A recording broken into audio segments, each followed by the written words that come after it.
Look, I know that Diddy is a woman beater. Not only did we see it on camera with the Cassie tape, but when I interviewed Roger Bonds, he was telling me about Kim Porter. He's seen her get beat up. There was Diddy's female private chef who got beat up. I believe his assistant got beat up. But he also was beating up men like Steve Stoute. Remember, there was the whole champagne bottle incident. He put it on J. Cole. He put it on Drake. Yeah. There was a bunch of people. I mean, he's just somewhat violent, and I feel like he probably felt he was untouchable, and he had security around him all the time, and he could do whatever he wants. Well, the Shyne situation as well. well. The Shyne situation. And from what I understand, and I remember I talked to Bill Courtney. He was an ex-NYPD detective. He's convinced that Diddy was the second shooter in that incident. I think you did something on this. Yeah, I covered that, and there's a big theory that Diddy was the one that shot it up and just blamed it all on Shyne. Well, Well, the girl who got shot said that Diddy was the one that shot her. And then, the trial was sort of weird because Diddy got the trial separated from Shyne, and I believe he testified against Shyne. Shyne even said that Diddy ruined my life. He got like 10 years. And not only that, but they separated the trials, and then Diddy didn't take care of his lawyer, right? Even though he was his artist. So Diddy had the A-team lawyer, and Shyne had the Z-team lawyers, from what I heard. But that goes to show you as well the perils of, in this day and age, if that happened, Shyne would probably snitch, and he'd get pat on the back of it. But back then, it was a whole thing of like Shyne stayed solid and done 10 years for Diddy. And look what happened to him. Look where his life went. It's messed up. He got deported.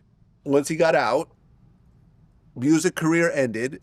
And, listen, he found a second life in politics. He got married. He had kids. I mean, he became a Hasidic Jew at one point. Yeah. I mean, there was a bunch of wild twists and turns. And I've talked to Shyne before. I've interviewed him before. We spoke in prison. I think we were in Israel at the same time at one point. Listen, I'm happy where Shyne ultimately ended up, but no one wanted to do 10 years in prison. And allegedly over something Diddy did. Well, Shyne shot the gun too. Let's not just say that Shyne was an innocent bystander. No, but Shyne pulled out a gun and he shot too, and he got caught with the gun. But from what I heard, Diddy instigated the incident, and Shyne was backing Diddy. Yeah. Well, because they ran into a guy named Scar at the club, and I think someone bumped into someone. I think he threw money in Diddy's face afterwards, and right? Diddy said, "Oh, do you know who I am?" And Scar said, "We got money too," and threw a bunch of money in his face, and that set off a shooting and so forth. Just dumb, teenage-like behavior, honestly. It's like, people forget who they are and how high, because J-Lo was with him that night. Exactly. That's crazy. Yeah, and they drove off. I remember Bill Courtney told me the story. They jumped in the car and drove off, and Diddy threw the gun out, and it hit someone's car. Literally went on someone else's hood, and the guy reported it, and then the next day they found it. The woman who got shot recently said that it wasn't Shyne who did the shooting, it was actually Diddy. Yes. Is there any truth in that? Yeah, it's what they always thought, So they said that Diddy was the shooter, not Shyne? Yeah. I think Shyne fires indiscriminately somewhere. So Diddy was the one that shot the woman in the face? I believe that's it. I believe, I'll get it for you. It's, he definitely fired a gun. Huh. Well, he had a gun, because I remember the story is after it happened, everyone ran out. Diddy and J-Lo jumps in their car, and Diddy has the gun on him, and he tries to bribe the driver. He throws it out, and it lands on a guy's car. This guy's sitting in his car, and a gun lands on his roof or whatever. And they don't put it together, though, for a day or so, because, I guess the way the guy reported, he reported in a different precinct, whatever happens, but they put it together. They tried to bribe that guy. This female security guard got bribed, and she said, "Oh, I fell on him right after the shooting, and I didn't feel a gun against him." I mean, come on. People changed their stories. There was a lot going on with that case. He should have been held accountable for what went on in that club. So it was really amateur stuff, and I think J-Lo jumped out the car and was like, "I don't know anything about the gun. It's not mine." She cooperated. Their whole relationship was over after that. Yeah, man, it's silly. It's honestly very silly, and we'll see what happens at this point. It's one of those things that's been a long time coming. Obviously, it all kind of has a loose connection to a case you're very familiar with Keefe D getting arrested for, the alleged murder of Tupac. having allegedly been contracted for $1 million Yes. to take out Tupac. Now, I was always curious to know whether this whole Diddy thing, whether it would get wrapped up in an even bigger case where they would try and put the Tupac murder in on him, and Yeah. Keefe D might flip. Now, that's a long shot. Well, he's already pretty much flipped. He's already talked about it in his book. I mean, even in our interview, he admitted that Diddy called him and said, "Was that us?" But, and you know, there's a news at this point that Tupac's family hired a lawyer to investigate the connection. But I've had conversations with Greg Kading about this on camera, where he basically said that there's really no way to really tie these two things together. It was 20-some years ago.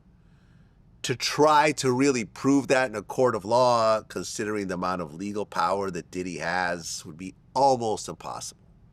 Almost impossible. And to even prosecute would be such a long shot that, I mean, there might be a civil trial, but I doubt there'll be a criminal trial. Man, I would love to see it, but yeah, it's a long shot. It's kind of far-fetched at this point. But, man, it's just one of those things where it just goes to show you that, you know, it could be 20, 30 years, but these things do still get solved. You know, the information still comes out. And that's thanks to, you know, police work, as well as journalism, people like yourself, other people reporting on this, trying to get to the truth, people writing books, all of that stuff. So, you know, hopefully when it comes to the wider story with Diddy, all of that truth will come out eventually. You know, there was the rumor, I don't know whether you believe there's anything to this, but, you know, there was the rumor that Kim Porter was going to write a tell-all book before she passed away and all that stuff. That book was bullshit. Was it really? The book was bullshit. Even the guy who put out the book even couldn't stand behind it. Because I remember we spoke to someone that was involved in that book, and the story we were told was that the reason behind the beef between Diddy and Tupac was that Diddy would have these threesomes with Kim Porter and other guys, and he would like hang out with Kim and other dudes, and he'd be like, "Oh yeah, you know, my girl fine, right? You know, I bet you can't make her come faster than me." And then I guess he pulled that with Tupac, and Tupac didn't want to have nothing to do with it, and then Diddy got insulted, and that's where the beef started. And it was just ridiculous. It was a ridiculous theory, and I remember I even talked to Tupac's people about this, and they're like, "Pac would have told us this." Like, you know what I'm saying? As close as, we're talking about like the Outlaws. Yeah. He said Pac would have brought this up. This was too big of a story for him to just keep that to himself. For sure. Because they even told me, like, when, you know, Pac called him after he allegedly had sex with Faith Evans. It was like, "Yo, I just slept with Faith. She's in the room right now." Like, he's being all quiet. Like, that's the story I heard.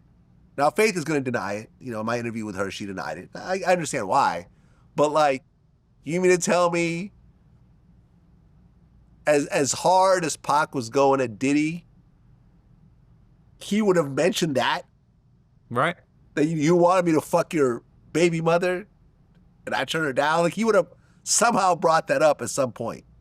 Yeah, what was it he said to Biggie? "That's why I fucked your bitch." He'd have to say, "That's why you wanted me to fuck your bitch." Yeah, exactly.